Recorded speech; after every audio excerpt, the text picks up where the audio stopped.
Good afternoon. I'm Christian Esmokete from Bacor 6 BA 183.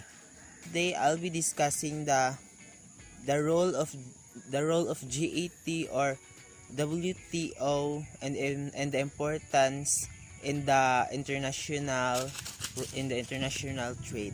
First off is the GATT or the General Agreement on Tariffs and Trade. The GATT was the General Agreement on Tariffs and Trade was created to form rules to end or restrict the most costly and undesirable features of pre-war protectionist period, namely quantitative trade barriers such as trade controls and quotas. The importance of general agreement on tariffs and trade in the international trade is to make the international trade more easier.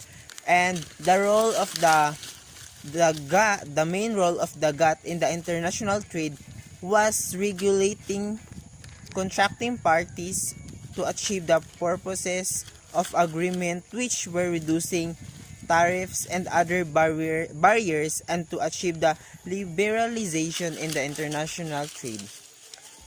And the role was reflected in the following aspect. First is the GATT established a set of standards to guide the contracting parties to participate in the international trade practices. Second, GATT reduced the tariff on the basis of mutual benefits, accelerate the trade liberalization after the World War II. Third is the GATT reduced the discrimination in tariffs and trade which is promoted to reduce other trade barriers. Fourth is that GATT protected the benefits of the developing countries to a certain extent to international trade. And lastly, GATT acted as the court of international trade by providing a platform for contracting parties to negotiation and to settle disputes in international trade.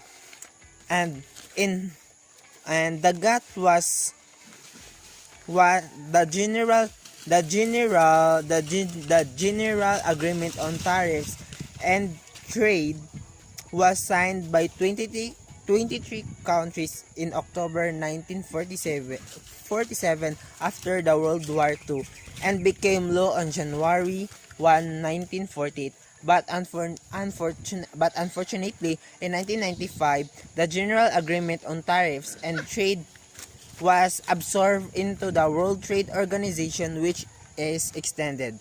So the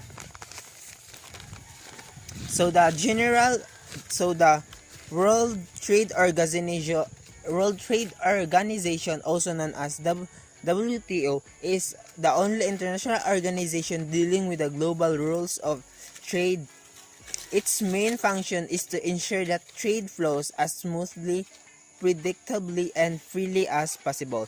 The importance of World Trade Organization in the world trade is it does implementing, regulating, and operating trade agreements between countries and provide a fair forum for trades negotiations between members countries, mediating on disputes as they arise. It aims to help with imports, exports, and conducting trade fairly.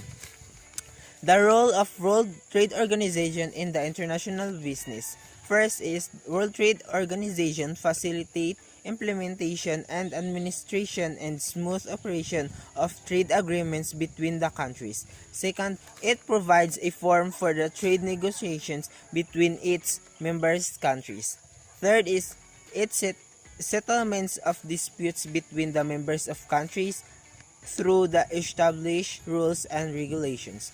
And lastly, it cooperates with the IMF, or also known as International Monetary Fund, and World Bank in terms of making cohesiveness and making global economic policies.